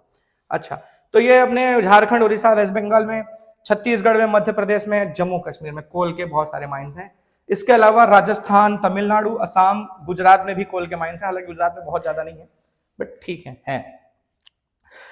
गुजरात में है कहां, कम है लेकिन है कहां, कच्छ में, भरूच, मेहसाना, भावनगर, सूरत, इन सब जगहों पर कोल के माइंस हैं गुजरात के अंदर। Lignite coal is also available here, lignite coal, sorry, यहां ज्यादा, गुजरात में जो ज्यादा वैरायटी का कोल मिलता है ना, वो कौन सी वैरायटी का मिलता है सबसे ज्यादा, लिग्नाइट वैरायटी का, तीसरी ग्रेड वाला जो कोल है सबसे ज्यादा गुजरात में वही पाया जाता है। अच्छा, फिर बात करें अपन मिनरल ऑयल की, तो मिनरल ऑयल में क्या है, ये जैसा मैंने आपको बताया ना कि मिनरल ऑयल वही है भैया जो अंदर जमीन में कोयला मिलता है, तो वैसे ही प्रोसेस से ये मिनरल ऑयल भी बना होता है, सेम वही पूरा लंबे समय तक 25 करोड़ साल वगैरह में डेवलप होता है वगैरह। तो वही जो माइनिंग करके हम निकालते हैं उसको मिनरल ऑयल कहते हैं। ये मिनरल ऑयल हमको जनरली किस तरह के रॉक्स में मिलता है, वहां जिस एरिया में मिलता है ना वहां पर ये रॉक्स प्रेजेंट होते हैं, कौन से, लाइमस्टोन प्रेजेंट होता है। अब इसका मतलब है नहीं कि जहां लाइमस्टोन हर जगह मिनरल ऑयल मिल जाएगा, ना ना ना, वो अंदर की तरफ मिलता है, ठीक है, वो भी गिनी चुनी जगहों पर। तो जनरली वहां लाइमस्टोन वगैरह प्रेजेंट होता है। शेल, ये भी एक तरह का पत्थर है, ठीक है। तो ये तरह के चट्टाने नीचे जहां मौजूद हैं उस एरिया में जनरली हमको ये मिल जाता है मिनरल ऑयल। अच्छा, ये भी वही लंबा चौड़ा प्रोसेस जो मैंने आपको बताया, इसी तरह से बना हुआ है, टेक्टोनिक मूवमेंट। 1866 पहला ऑयल वेल, इंडिया का पहला ऑयल वेल कहां पर खोदा गया था, असम में, ठीक है। तो असम में 1866 में इंडिया में सबसे पहली बार ऑयल मिला। इसके बाद दूसरा भी असम में ही माकुम 1867 में मिला। इसके अलावा धीरे धीरे फिर इंडिया में और जगहों पर ऑयल फील्ड्स मिलने लग गए। इसमें the oil fields of India divided into 5 zones. तो अब कई जगहों पर ऑयल फील्ड्स प्रेजेंट है हमारे, और इनको हमने 5 जोन में बांट रखा है। 5 जोन कौन कौन से जोन हैं, oil fields of north east, वो नॉर्थ ईस्ट वाले इलाके, असम के उस तरफ वाले इलाके, उधर को पूरा जो इतना बहुत सारे ऑयल फील्ड्स हैं उनको एक कैटेगरी में डाला गया, oil fields of north east. Then oil fields of Gujarat, पूरे गुजरात वाले जितने हैं। Oil fields of Bombay high, वो समंदर में अरेबियन सी के अंदर प्रेजेंट है, तो वो पूरे oil fields of Bombay high में काउंट होते हैं, बहुत सारे हैं जो। Oil fields of eastern coast, eastern coast पे भी है उधर, वो अपने आंध्र प्रदेश और वो पूरा इलाका, और जो पूरा कोस्टल एरिया पड़ता है उड़ीसा के आसपास का, तो उस तरफ जितने मिलते हैं वो हमारे कहलाते हैं oil fields of eastern coast. फिर राजस्थान में भी बहुत सारे ऑयल फील्ड्स हैं, तो ऑयल फील्ड्स ऑफ राजस्थान। तो 5 कैटेगरीज में इंडिया के ऑयल फील्ड्स को डिवाइड किया गया है। गुजरात में ऑयल फील्ड्स की अगर हम बात करें तो आजादी के बाद इंडिया में सबसे पहली बार जो ऑयल मिला, कहां मिला हमें? खेड़ा में, लूनेज, लूनेज इलाका है खेड़ा का, वहां मिला। आज आनंद डिस्ट्रिक्ट में इसे गिना जाता है। कब मिला? 1958 में। इसके बाद अंकलेश्वर में ऑयल मिला, फिर मेहसाना, कलोल, नवागाम, कोसंबा, सानन, अहमदाबाद, गांधीनगर, वडोदरा, भरूच, भावनगर, तो इन सब जगहों पर ऑयल मिला है। बड़े फेमस ऑयल फील्ड्स हैं। आप इसमें से किस एरिया से हो जरा बताना। तो आपके यहाँ का ऑयल फील्ड अगर आपने देखा है कि नहीं, अगर देखा हो तो ही बताना। पता चला कई लोगों को तो ये भी नहीं पता होता, अच्छा मेहसाना में, मैं मेहसाना में रहता हूँ, मुझे तो पता ही नहीं ऑयल फील्ड है। अंकलेश्वर, मेरे को तो पता ही नहीं ऑयल फील्ड है। तो ऐसा होता है भैया, ठीक है। मिनरल ऑयल रिफाइनिंग, रिफाइनिंग, अब ये तो मिनरल ऑयल मिल गया। अब मिनरल ऑयल आप देख रहे हो, मैंने इमेज डाली थी, अभी देखो ये रहा। मिनरल ऑयल देखने में कैसा होता है? इतना काला काला सा दिख रहा है, ऐसा गाढ़ा सा लिक्विड है। अब कोई बोलेगा इसी में से पेट्रोल मिलता है, हैं? ये पेट्रोल वेट्रोल अपने इसमें से निकाल पाते हैं कैसे भैया? तो भैया इसी सब में सब निकलता है, लेकिन अब सोचो कई प्रोसेसेस किए जाते हैं, उसमें से डीजल, केरोसिन, पेट्रोल सब अलग अलग किया जाता है, ठीक है। तो ये प्रोसेस करने के बाद हम उसका रिफाइनिंग करते हैं, अलग अलग उसमें से सब्सटेंसेस ऑब्टेन किया, फिर उनको रिफाइन करना पड़ता है और ज्यादा प्योरीफाई करना पड़ता है। तो ऑयल की जो रिफाइनिंग होती है वो जनरली कहां कहां पर हो रही है? गुवाहाटी में, बरौनी, कोयली, कोच्चि, चेन्नई, मथुरा, कोलकाता, हल्दिया, इन सब जगहों पर बड़ी बड़ी ऑयल रिफाइनरीज हैं। दुनिया की, इंडिया की नहीं भैया, दुनिया की, वर्ल्ड की सबसे बड़ी जो ऑयल रिफाइनरी है कहां है? जामनगर, गुजरात में। किसकी है? रिलायंस की है भैया, रिलायंस की, अंबानी भाई की है, ठीक है। तो वर्ल्ड की सबसे बड़ी रिफाइनरी, भाई गुजरात के लिए बड़ा प्राउड मोमेंट, ठीक है।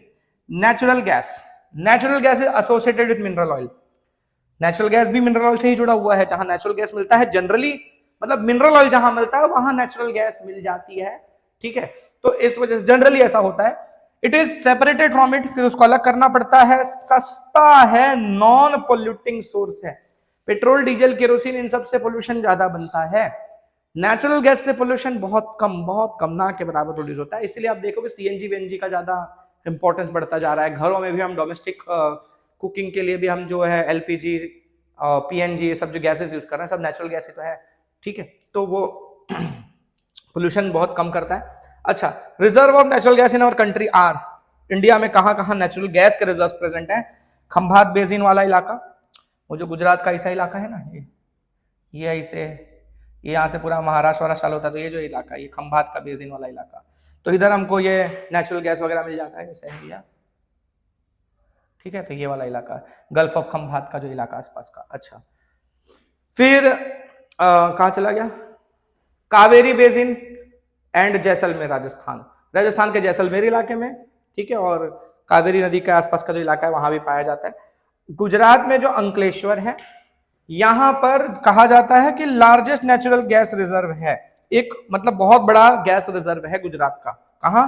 अंकलेश्वर में, ठीक है। फिर non conventional energy sources, energy sources जो कि कन्वेंशनल नहीं है, परंपरागत नहीं है, नए तौर पर डेवलप हुए हैं या डेवलप किए जा रहे हैं। तो बताया कोल, मिनरल सब लिमिटेड क्वांटिटी में अवेलेबल है, तो इसलिए नए सोर्सेज ढूंढे जाने लग गए लंबे समय से। Wind energy, solar energy, biogas, tidal energy and geothermal energy, ये सब हमारे अल्टरनेट सोर्सेस हैं। सबको रिन्यूएबल कहा जाता है और कुछ लोग इसे इनएग्जॉस्टिबल भी कहते हैं, क्योंकि भाई जब तक धरती है तब तक ये सब चीजें अवेलेबल रहने नहीं वाली हैं, तो इसलिए इन्हें इनएग्जॉस्टिबल भी कहते हैं, खत्म नहीं होने वाले हैं। अच्छा, many countries in the world have taken, अच्छा कई देशों ने भाई इस फील्ड में काम किया है, जैसे कि यूएस, रशिया, फ्रांस, कनाडा, ये सब बहुत आगे निकल गए हैं इस फील्ड में। हम भी लगे हुए हैं रेस में, लेकिन अभी हम पीछे हैं, अभी हमें और ज्यादा मेहनत करने की जरूरत है। 1981 में इंडिया में CASE, commission for additional sources of energy, full form भी पूछेंगे, याद रखना। ये भी पूछ सकते हैं कि कौन सी दो एजेंसियां हैं इंडिया में जो नॉन कन्वेंशनल सोर्सेस के ऊपर काम कर रही हैं, उसको डेवलप करने में लगी हुई हैं। तो पहला CASE, ठीक है, commission for additional sources of energy. और गुजरात में है कौन सी? गेडा, गेडा है गुजरात एनर्जी डेवलपमेंट एजेंसी। तो ये दो एजेंसीज इस फील्ड में बहुत जोरों शोरों से लगी हुई है, नए नए रिसर्च वगैरह कर रही है, टेक्नोलॉजी डेवलप कर रही है कि भाई इन सोर्सेज से हम बहुत ज्यादा एनर्जी ऑब्टेन कर सकें। तो नॉन कन्वेंशनल में पहला नाम दिया गया है सोलर एनर्जी का। अब कुछ कुछ जगहों पर तुमको सोलर एनर्जी ना कन्वेंशनल भी मिलेगा, लेकिन कन्वेंशनल में मतलब हम पूरे पुराने समय से एनर्जी यूज कर रहे थे सन की, अलग तरीके से उस पर डिपेंड करता है। लेकिन इलेक्ट्रिसिटी प्रोड्यूस करने के लिए अगर यूज कर रहे हैं तो दैट इज नॉन कन्वेंशनल। अच्छा, तो आपको पता ही है यार, आप गुजरात में रह रहे हो तो चारों तरफ देख ही रहे हो कितने तेजी से सोलर एनर्जी का डेवलपमेंट हो रहा है। घर घर पर ऊपर सोलर पैनल्स लगाए जा रहे हैं, गवर्नमेंट सब्सिडीज दे रही है कि भाई अपने घर पे सोलर पैनल्स लगाओ, उसके कॉस्टिंग कम करके दे रहे हैं। तो sun is considered to be the main source of energy. वही सही सी बात है, धरती पर जितनी भी एनर्जी प्रेजेंट है अर्थ पर, इन सबका सोर्स कौन है? सन है। अगर सन खत्म हो जाए धरती पे कुछ बचेगा ही नहीं भैया। तो सारी एनर्जी का जो सोर्स है दैट इज सन। अच्छा, और पूरे साल दिखना है, देखो ऐसा तो है नहीं कि भाई 4 महीना दिख नहीं रहा है। हाँ, वो जो पोलर रीजन्स हैं वहां पर कुछ जगहों पर ऐसा रहता है कि 1-2 महीने तक नहीं दिखता, पर मेजोरिटी ऑफ हिस्से जो है देश दुनिया के पूरे अर्थ के मेजोरिटी ऑफ हिस्सों में सन लगभग हमको हर दिन देखने को मिलता है। अच्छा, और इसी की वजह से धरती पर पूरा बायोस्फीयर टिका हुआ है। ठीक है, अर्थ पर जो भी लाइफ प्रेजेंट है वो सिर्फ सन की वजह से टिकी हुई है। तो वही लिखा है biosphere on the earth throbs due to solar energy. India has progressed well due to solar energy technology. अच्छा, यहां पर हम काम तो अच्छा खासा कर रहे हैं सोलर एनर्जी की फील्ड में। सोलर कुकर्स यूज किए जा रहे हैं कुकिंग के लिए, सोलर हीटर यूज किए जा रहे हैं, ये तो पुराने समय से यूज हो रहे हैं वाटर हीटिंग के लिए। सोलर पैनल्स यूज किए जा रहे हैं इलेक्ट्रिसिटी प्रोड्यूस करने के लिए। अच्छा, Gujarat gets maximum solar energy in India. यहां लिखा है कि इंडिया में सबसे ज्यादा सोलर एनर्जी गुजरात को मिलता है। गेडा ने सोलर कोल्ड स्टोरेज डेवलप किया है जिसकी कैपेसिटी है कितनी? 10 टन की। कहां पर? छाणी वडोदरा। वडोदरा में छाणी इलाका पड़ता है, वो छाणी एरिया में बहुत बड़ा कोल्ड स्टोरेज है जो कि पूरी तरह से सोलर एनर्जी पे चलता है। सोलर पैनल्स लगे हैं, उसी से इलेक्ट्रिसिटी प्रोड्यूस होती है, उसी से कोल्ड स्टोरेज पूरा ऑपरेट होता है। कोल्ड स्टोरेज समझते हो ना, जहां सामान अनाज सब्जियां फ्रूट्स ये सब रखे जाते हैं, ठंडा रखा जाता है ताकि खराब ना हो, लंबे समय तक यूज में लाया जा सके। तो वो जो कोल्ड स्टोरेज है, जनरली उसमें ठंडा मेंटेन करने के लिए इलेक्ट्रिसिटी लगती है। वो इलेक्ट्रिसिटी आप कैसे ऑब्टेन कर रहे हो? सोलर एनर्जी से। तो इसलिए बहुत बड़ी अचीवमेंट बताई गई है यहाँ पर। जो लोग छाणी एरिया वडोदरा में रहते होंगे उनको पता होगा। अच्छा, शायद पता होगा। अच्छा, तो बात करें तो यहां लिखा है कि गुजरात में सबसे ज्यादा है। ठीक है, देखते हैं आगे बताता हूं। Solar panels are fixed to provide street light in those villages. अब ये भी है कि भाई गांव वगैरह के एरिया में जहां इलेक्ट्रिसिटी की दिक्कत रहती है वहां सोलर स्ट्रीट लाइट्स लगा दी जाती हैं। खंभे पे ही लाइट लगी, उसी पे सोलर पैनल लगा दिया, उसी से दिन भर में चार्ज होता है, एक बैटरी लगी रहती है और फिर रात को वही स्ट्रीट लाइट को चलाता है। तो इस तरह से, इसके अलावा खेती में यूज हो रहा है, टेलीविजन चलाए जा रहे हैं उसी की मदद से। Solar energy has been plant has been installed at Madhopur near Bhuj. Gujarat के भुज में माधोपुर एरिया में बहुत बड़ा सोलर प्लांट लगाया गया है जिसकी वजह से डिसैलिनेशन होता है ओशन वाटर का। समंदर का जो पानी है भाई, जाहिर सी बात है सॉल्ट है उसमें, पता ही है सबको।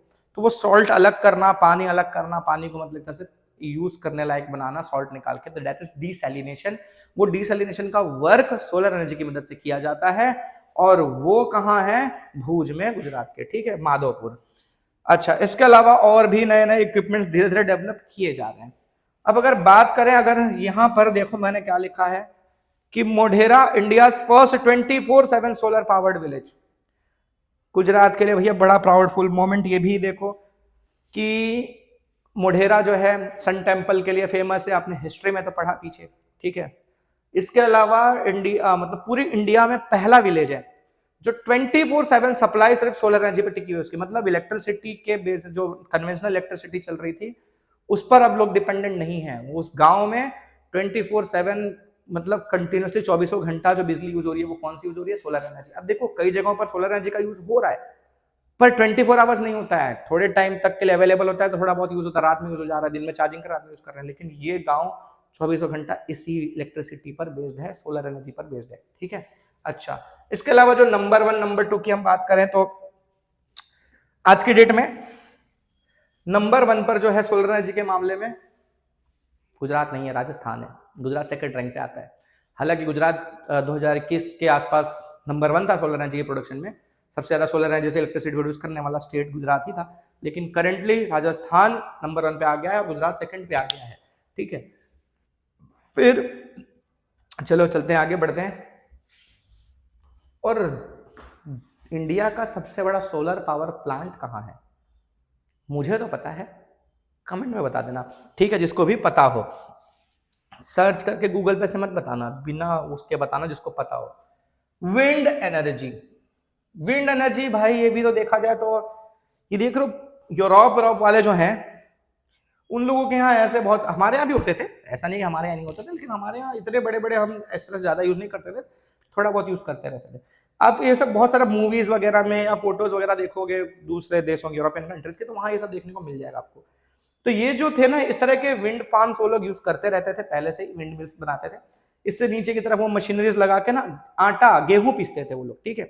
तो वो अनाज वगैरह को पीसने के लिए जो क्या बोलते हैं उसको, घंटी बोलते हैं या बोलो कि चक्की बोलते हैं, उसको चलाने में लोग इसका इस्तेमाल करते थे। विंड लगता था, ये घूमता था, उससे कनेक्टेड नीचे वो मशीन होती थी, वो घूमती थी, पीसने का काम हो जाता था। तो इस तरह से फिर कई जगह पर वाटर लिफ्टिंग के लिए, पानी उठाकर दूसरी जगह भेजने के लिए, तो ऐसे कई तरीके से इसका यूज होता था, पर इलेक्ट्रिसिटी प्रोड्यूस नहीं की जाती थी। अब हम मॉडर्न डे में इलेक्ट्रिसिटी प्रोड्यूस करते हैं। आप देख सकते हो इतने बड़े बड़े ऐसे, इसे दूर से देखने पे बहुत बड़े नहीं लगते, ठीक है? लेकिन ना आप इसको शायद आपने अपने लाइफ में देखा भी हो, इसका एक हिस्सा ऐसा, एक जो हिस्सा ऐसे 3 लगे हुए ना, तो ये एक हिस्सा कई बार बड़े बड़े ट्रक्स पर ऐसे लद के जा रहा होता है आपके एरिया से, और वो देख के ऐसा लगता है जैसे एरोप्लेन के बगल का विंग है। नहीं नहीं नहीं, वो एरोप्लेन का नहीं होता है भाई, वो विंड मिल का पंखा होता है, ठीक है? तो ये काफी बड़े होते हैं वैसे, और आवाज भी अच्छा खासा करते हैं। दूर से देखेंगे तो नहीं पता चलेगा, पास जाएंगे तो रियलिटी पता चलेगी। अच्छा, अब इसके पीछे भी देखा जाए तो सन ही रिस्पॉन्सिबल है। सन की हीटिंग की वजह से हमारे यहाँ कहीं ज्यादा गर्म हो जाती है हवा, कहीं कम गर्म रहती है। अब वो जो टेम्परेचर डिफरेंस होता है हवाओं का, इस वजह से प्रेशर डिफरेंस क्रिएट होता है। प्रेशर डिफरेंस क्रिएट होने की वजह से हवाओं का मूवमेंट होता है। जो ये हवा का मूवमेंट होता है इसी को तो हम विंड कहते हैं। जब ये विंड मूव करती है तो ये पंखों से टकराती है, तो पंखों को घुमाती है और उसके थ्रू टरबाइन कनेक्टेड होता है, एक जनरेटर बना देता है, उसमें इलेक्ट्रिसिटी प्रोड्यूस हो जाती है। तो इस तरह से हमारा इलेक्ट्रिसिटी का प्रोडक्शन होता है विंड एनर्जी से। ओके, जनरली विंड मिल्स जो होते हैं वो समुद्र के किनारे या खुले मैदानों में प्रेजेंट होते हैं, ठीक है भाई? हवा का फ्लो चाहिए ना, अगर वही बिल्डिंगे बना दिए शहर वगैरह अंदर, बीच में विंड मिल लगाओगे तो कोई काम का नहीं है, ठीक है? अच्छा, India has become 5th country in the world to produce energy through wind. आज तो बहुत सारे देश कर रहे हैं वैसे, लेकिन शुरुआती दौर में हमसे पहले 4 देश ऐसे थे जो इलेक्ट्रिसिटी प्रोड्यूस कर रहे थे विंड से। 5वां नंबर हमारा आया जो विंड से भी इलेक्ट्रिसिटी प्रोड्यूस करने में सक्सेसफुल रहा है कमर्शियल तौर पर, ठीक है? अच्छा, अब तो बहुत सारे देश कर रहे हैं, कोई बड़ी बात नहीं है। गुजरात, तमिलनाडु, महाराष्ट्र, आंध्र प्रदेश, ओडिशा, कर्नाटका, मध्य प्रदेश, केरला, इन सब स्टेट्स में विंड एनर्जी से इलेक्ट्रिसिटी प्रोड्यूस की जा रही है। इसमें भी एक टाइम पर गुजरात सबसे आगे चल रहा था, लेकिन आज की डेट में अगर हम देखें तो इंडिया में सबसे ज्यादा विंड एनर्जी प्रोड्यूस करने वाला स्टेट जो है वो तमिलनाडु है, ठीक है? अब गुजरात इसमें भी सेकंड पर आता है भैया, सेकंड पे आ गए हैं हम लोग, ये लोग फर्स्ट हो गए हैं। तो देखा जाए तो कई चीजों में पहले हम नंबर 1 थे, अब धीरे धीरे दूसरे स्टेट्स आगे निकल गए हैं, ठीक है? अच्छी बात है, सबके अंदर कंपटीशन होना चाहिए। जब इस तरह से हर स्टेट एक दूसरे से कॉम्पिटिट करेगा कि भाई हम अच्छा, और इस फील्ड में तो कॉम्पिटिशन करने जैसा है भैया, अच्छा खासा एनर्जी डेवलप होगा, देश का बेनिफिट होगा, किसी एक स्टेट का बेनिफिट नहीं हो रहा है, सबका बेनिफिट हो रहा है। अच्छा, in Gujarat wind farms are operated at, Gujarat में कहां है? लांबा विलेज, जामनगर, फिर मांडवी के समुद्र किनारे कच्छ के पास जो मांडवी का बीच पड़ता है, बड़ा फेमस बीच है, उसके आसपास के इलाकों में विंड फार्म्स प्रेजेंट हैं। इसके अलावा देवभूमि द्वारका अगर आप गए होंगे तो वहां पर भी बहुत सारे प्रेजेंट है, ठीक है? जामनगर, कच्छ, राजकोट, पोरबंदर, इन सब जिलों में wind mills, wind farms present हैं। अच्छा, बायोगैस। अब बायोगैस बायोलॉजिकली जो प्रोड्यूस होता है गैस, तो बायोलॉजिकली मतलब जो वेस्ट होता है, जैसे एग्रीकल्चरल मटेरियल, मोलासेस बोला गया, यहाँ शुगर केन क्रश करने के बाद जो उसका वेस्ट बचता है। इसके अलावा जो पत्ते, पेड़ पौधे का जो कचरा जमा होता है, जो हम घरों में खाना सब्जी वेस्ट होता है हमारा, जो हम फेंकते हैं, उसको सड़ाना गलाना। फिर जो जानवर, एनिमल, सबका जो यूज एक्सक्रीटा है, टॉयलेट वगैरह है, उसको मिक्स करना, उसको सड़ाने गलाने से गैस प्रोड्यूस होती है, और ये गैस कहलाती है बायोगैस। ये भी नेचुरल गैस है, इसमें भी मेन कंटेंट वही मीथेन है, जो मिनरल में से जो माइनिंग करके जो गैस मिलती है नेचुरल गैस ना, उसमें भी मेन कंटेंट मीथेन होता है, इसका मेन कंटेंट मीथेन ही होता है, तो ये भी यूजफुल है, ठीक है? अच्छा, हालांकि बहुत बड़े स्केल पर नहीं बनता है, बट स्टिल धीरे धीरे हम डेवलप कर रहे हैं और ज्यादा स्केल पर इसको डेवलप कर सकते हैं। अच्छा, the methane gas is release after this material gas decompose, this is an inflammable gas. अब ये जलाने लायक गैस होती है, इससे एनर्जी ऑब्टेन की जा सकती है। प्रीशियस फर्टिलाइजर, अच्छा एक चीज और इसका कि भैया जब आप ये जो एक्सक्रीटा है और बाकी वेस्ट है उन सबको सड़ा गला कर गैस तो ऑब्टेन कर ले रहे हो, गैस का आप एनर्जी के लिए यूज कर सकते हो। ये जो बाकी वेस्ट बचता है ना, ये एक तरह से मैन्योर का काम करता है, खेतों में यूज किया जा सकता है। तो बहुत ही काम की चीज है अगर हम बायोगैस प्लांट्स को डेवलप करें तो, मतलब विन विन सिचुएशन है, गैस भी बन रही है और जो वेस्ट निकल रहा है वो भी यूजफुल है। और सब चीजों में तो एनर्जी ऑब्टेन करने के बाद जो वेस्ट बचता है वो वेस्ट डेंजरस हो जाता है, उसको फेंकना है, उसको मतलब क्या कहते हैं, रिसाइकल करना या डिकम्पोज करना बहुत मुश्किल काम होता है। यहाँ तो वो भी यूजफुल है, तो बहुत काम की चीज है देखा जाए तो। अच्छा, solar energy and biogas can change the traditional lifestyle. अच्छा बता रहा है कि भाई अगर हम दोनों चाहे सोलर एनर्जी की बात करें या फिर बायोगैस की बात करें तो हम अपनी लाइफ को बहुत ज्यादा हद तक चेंज कर सकते हैं, क्लीन एनर्जी ऑब्टेन कर सकते हैं और एनर्जी की कमी को भी दूर कर सकते हैं। Uttar Pradesh and Gujarat hold first and second places. यहां बोला है कि उत्तर प्रदेश और गुजरात फर्स्ट और सेकंड प्लेस पर आते हैं बायोगैस के प्रोडक्शन में। अब आपको यही याद रखना है, वैसे तो टेक्स्ट बुक में यही लिखा है तो यही बोलोगे, करंटली चीजें चेंज हो चुकी हैं। ठीक है, आज की डेट में शायद बायोगैस प्लांट के प्रोडक्शन में मेरे ख्याल से शायद पंजाब आगे निकल गया है। ठीक है, तो देख लेना एक बार, फिर भी चेक कर लेना, एग्जैक्टली मुझे नहीं याद है, लेकिन हाँ हमारी बुक में ये लिखा है, हमको यही याद रखना है। फर्स्ट पे उत्तर प्रदेश है, सेकंड पर गुजरात है। अच्छा, फिर largest biogas plant has been installed in Methan near Sidhpur in Gujarat. जो सबसे बड़ा बायोगैस प्लांट है गुजरात के सिद्धपुर में मैथन एरिया है, वहां पर सेटअप किया गया है। कलेक्टिव बेसिस पर चलता है, मतलब गवर्नमेंट और प्राइवेट एजेंसीज मिलकर इसको चलाती हैं। इसके अलावा और भी हैं, Rudratal at Daskroi taluka of Ahmedabad, at Dantiwada in Banaskantha district, इन सब जगहों पर भी बायोगैस प्लांट बड़े बड़े बनाए गए हैं। आप देख सकते हो, मैंने उसकी इमेज डाली हुई है किस तरह से एक बायोगैस प्लांट काम करता है। मिक्सिंग टैंक है, जो भी आप वेस्ट वगैरह लाते हो जिसको सड़ाना गलाना है वो यहाँ मिक्स किया जाता है, फिर उसको मिक्स करके पाइप से यहाँ अंदर भेजा जाता है, यहाँ आके छोड़ दिया जाता है। ठीक है, ये धीरे धीरे पूरा जमा होता है ना, पूरा भर जाता है। ठीक है, सड़ेगा गलेगा रिएक्शन होगा। अच्छा, ये एक ओवरफ्लो टैंक बनाया हुआ है, मतलब अगर ज्यादा आ गया तो यहाँ से निकल के ऊपर चला जाएगा। ठीक है, जरूर ज्यादा आ गया तो ओवरफ्लो होकर यहाँ से निकल जाएगा। ठीक है, फिर जो यहाँ पर जमा है वो सड़ेगा गलेगा, उसमें से गैस जनरेट होगी, वो गैस यहाँ जाएगी, ये गैस कंट्रोलर के थ्रू उसको बाहर निकाल लिया जाएगा, है ना। अच्छा, बीच में पार्टीशन वॉल है। अच्छा, जो भी गैस निकलेगी पहले तो यहाँ जमा हो गया, फिर धीरे धीरे यहाँ से निकाल लिया जाएगा। तो इस तरह का ये बायोगैस प्लांट बनाया जाता है। ठीक है, ओके। देन बात करें हम जियो थर्मल एनर्जी की, तो जियोलॉजिकली मतलब जमीन से जो थर्मल एनर्जी अवेलेबल है, यानी हीट एनर्जी अवेलेबल है कई जगहों पर। कैसे हीट जनरेट होता है देखो, the thermal energy from the interior of earth comes to the surface of earth in the form of geyser और हॉट स्प्रिंग्स। ये कैसे होता है, कैसे ये थर्मल एनर्जी प्रोड्यूस होती है, नहीं लिखा है क्या यहाँ पर? अच्छा अच्छा अच्छा अच्छा अच्छा अच्छा अच्छा, हाँ। क्या होता है ना, जब बताया ना कि टेक्टोनिक प्लेट्स का मूवमेंट होता है, और कई बार टेक्टोनिक प्लेट्स का मूवमेंट के मतलब जो ऐसे टेक्टोनिक प्लेट्स जुड़े हुए हैं ना, उनमें अंदर फ्रिक्शन होता रहता है। ठीक है, घिसते रहते हैं। अब इसके साथ अर्थक्वेक वगैरह भी जनरेट होती है, सुना होगा आपने। इसको इतनी ज्यादा जो ये फ्रिक्शन हो रहा है इनके बीच में घिसने की वजह से, इसके वजह से हीट जनरेट होता है। ये हीट एनर्जी, या कई बार क्या होता है ना, वॉल्केनिक रीजन्स जो होते हैं जहां वॉल्केनिक लावास प्रेजेंट होते हैं, वो क्रैक्स के थ्रू बाहर आ गए रहते हैं, तो उनके आसपास कोई वाटर बॉडी प्रेजेंट है तो वो भी हीट अप होगी वाटर बॉडी, या ये क्रैक्स मतलब ये जो घिसने की वजह से जो एनर्जी जनरेट होती है हीट एनर्जी, ये भी वाटर बॉडीज के कांटेक्ट में आती है, तो उस वजह से जो वहां वाटर बॉडी प्रेजेंट है उसमें जो पानी होगा वो पानी बहुत ज्यादा गर्म हो जाता है। ठीक है, तो ये जो हीट एनर्जी है इसका हम इस्तेमाल कर सकते हैं इलेक्ट्रिसिटी प्रोड्यूस करने में। कैसे?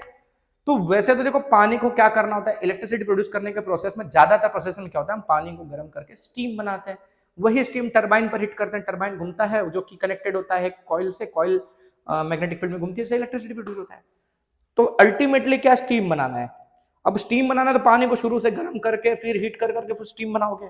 यहाँ ऑलरेडी इतना गर्म पानी होता है कि थोड़ा बहुत भी हीट कर दोगे तो स्टीम बन जाएगा, और कई बार तो डायरेक्ट स्टीम भी मिलता है, वही प्रेशराइज करके फेंक दो और टरबाइन घुमा दो और काम हो जाता है। तो बहुत सारा हमारा ना खर्चा बच जाता है, बहुत यूजफुल ये एनर्जी का सोर्स हमारे लिए हो सकता है। ठीक है, अच्छा, ऐसे हॉट वाटर स्प्रिंग्स गुजरात में कहां कहां मौजूद हैं? लसुंदरा, उनई, तुआ एंड तुलसी श्याम, इन सब जगहों पर है। हालांकि उनई वाला तो अब लगभग नहीं मिल रहा वहां, बाकी सब जगहों का मुझे आइडिया नहीं है। There are possibilities of getting geothermal energy from them, इन सबसे जियोथर्मल मतलब ऑब्टेन करने के पॉसिबिलिटीज हैं, ये बताया जा रहा है। कमर्शियल तौर पर कर रहे हैं ऐसा कुछ नहीं बताया। तो देखो, ये हॉट वाटर इसमें निकाल दिया, इसको स्टीम में कन्वर्ट किया, टरबाइन में घुमाया, जनरेटर में कनेक्टेड था, इलेक्ट्रिसिटी प्रोड्यूस हुई, लोगों तक पहुंचा दिया। इसके अलावा जो गर्म पानी यहां से निकलेगा उसको कूलिंग टावर में भेज के ठंडा करके वापस जमीन में भेज देंगे। तो मतलब देखा जाए तो पानी का हमने बहुत ज्यादा यूज किया ही नहीं, वापस पानी जमीन में डाल दिया। तो बहुत ही बढ़िया टेक्निक है। हालांकि एनर्जी बहुत कम अवेलेबल है हर जगह पर, यहाँ पर बहुत ज्यादा अभी सक्सेसफुल तौर पर हम इससे एनर्जी ऑब्टेन नहीं कर पा रहे हैं, पर और जगह अगर हम तलाशें तो हमें अच्छी खासी एनर्जी मिल सकती है। और अभी फिलहाल इंडिया का एक प्रोजेक्ट लद्दाख के एरिया में चल रहा है इसके ऊपर। अब देखो उससे कितना सक्सेसफुली हम एनर्जी पा पाते हैं।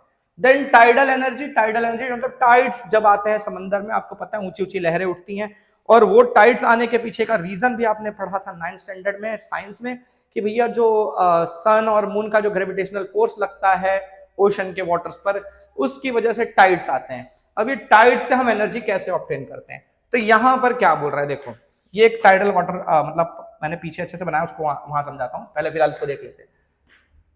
तो ये जो टाइड्स आते हैं ना, टाइड्स की ही मतलब एनर्जी को हम यूज करते हैं इलेक्ट्रिसिटी प्रोड्यूस करने के लिए।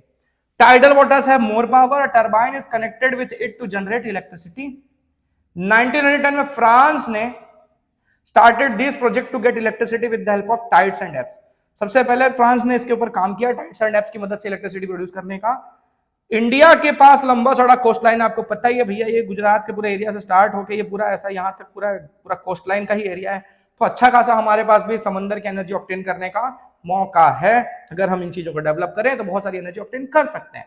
अच्छा, this project has been started in the Gulf of Kutch and the Gulf of Khambhat.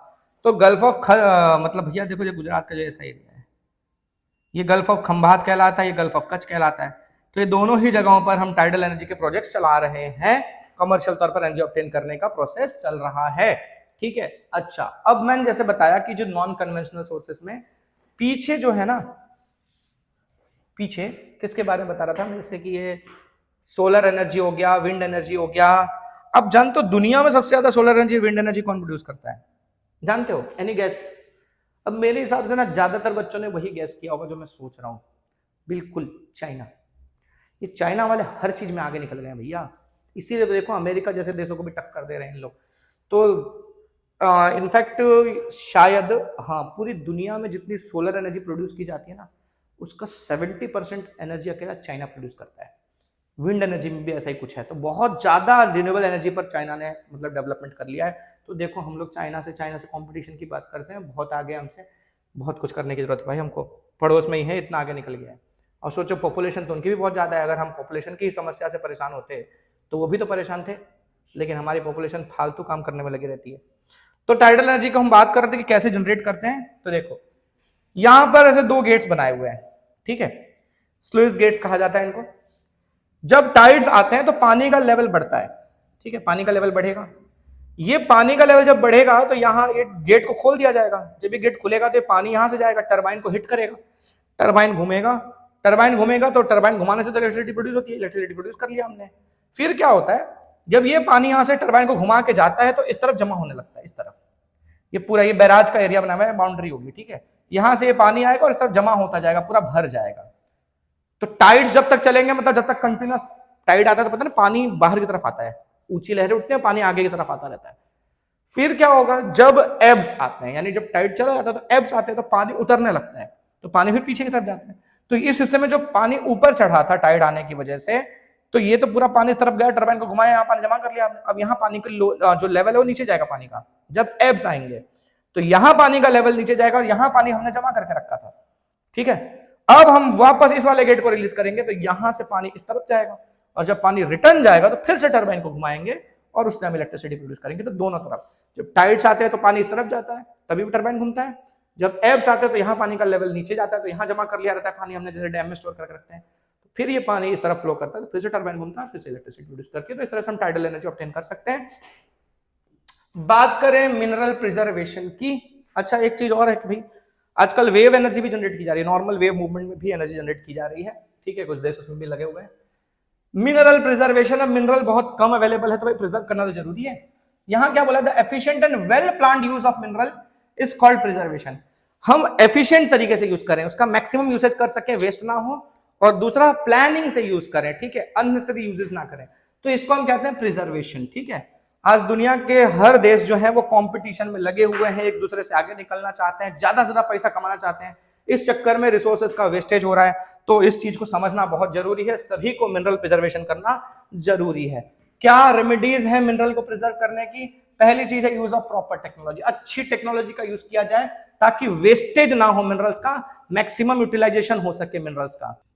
फिर recycling the scrap of minerals like iron, copper, aluminium and tin should be used. जो भी हमारे वेस्ट जनरेटर, मान लो कि आपने एक चीज बना रखी थी आयरन एल्यूमिनियम किसी भी चीज की, वो थोड़ी खराब हो गई, डस्ट वगैरह पकड़ लिया है, डैमेज हो गई है, तो उसको ऐसे उठा के फेंक नहीं देना, उसको रिसाइकल करो, रिसाइकल करके उसको फिर से डेवलप करके वापस से उससे चीजें बनाई जा सकती हैं। तो रिसाइकलिंग पर फोकस करना चाहिए। तीसरी चीज है अल्टरनेट यूज। एक मिनरल अगर कम अवेलेबल है तो उसकी जगह दूसरा मिनरल यूज कर काम चलाने की कोशिश करनी चाहिए। जैसे कि अगर कोई चीज आप कॉपर से बना रहे हो, अब आपके पास सफिशिएंट कॉपर अवेलेबल नहीं है, तो कॉपर के लिए मारा मारी क्यों करना, उसकी जगह दूसरा एल्यूमिनियम वगैरह या और कोई मेटल जो उसकी जगह काम कर सकता है उसका इस्तेमाल हमें करना चाहिए। तो अल्टरनेट सोर्सेस का इस्तेमाल करना चाहिए, ठीक है। जैसे बताया गया सोलर एनर्जी का यूज करो इलेक्ट्रिसिटी की जगह पे, नॉर्मल इलेक्ट्रिसिटी की जगह सोलर एनर्जी से बनी हुई इलेक्ट्रिसिटी यूज करो वगैरह वगैरह, ठीक है। पेट्रोल की जगह सीएनजी यूज करो, कॉपर की जगह एल्यूमिनियम यूज करो। नॉन कन्वेंशनल एनर्जी सोर्सेज का इस्तेमाल ज्यादा से ज्यादा किया जाए, जिससे कि पोल्यूशन कम होगा, पोल्यूशन भी कम होगा, बाकी चीजों पर डिपेंडेंसी कम होगी हमारी। नॉन कन्वेंशनल सोर्सेज अभी हमने डिस्कस किया डिटेल में। सस्टेनेबिलिटी पर काम किया जाए, हमें एनवायरमेंट का भी ध्यान रखना है। ऐसा नहीं है कि आज ऐसा यूज करो रिसोर्सेज का कि खत्म भी कर दो, एनवायरमेंट की भी बैंड बजा दो, ऐसा नहीं होना चाहिए। सस्टेनेबल डेवलपमेंट के लिए काम करना है ताकि फ्यूचर जनरेशन के लिए भी एनवायरमेंट भी अच्छा मिले उन्हें और ये रिसोर्सेज अवेलेबल भी रहें। तो ये सारी चीजें हमको करनी चाहिए। तो चैप्टर हो गया खत्म। कैसा लगा जरूर बताना और मैक्सिमम लोगों को शेयर कर देना ताकि हमें भी मोटिवेशन मिलता रहे फिर से वीडियो लाने के लिए। मिलते हैं नेक्स्ट वीडियो में, बाय।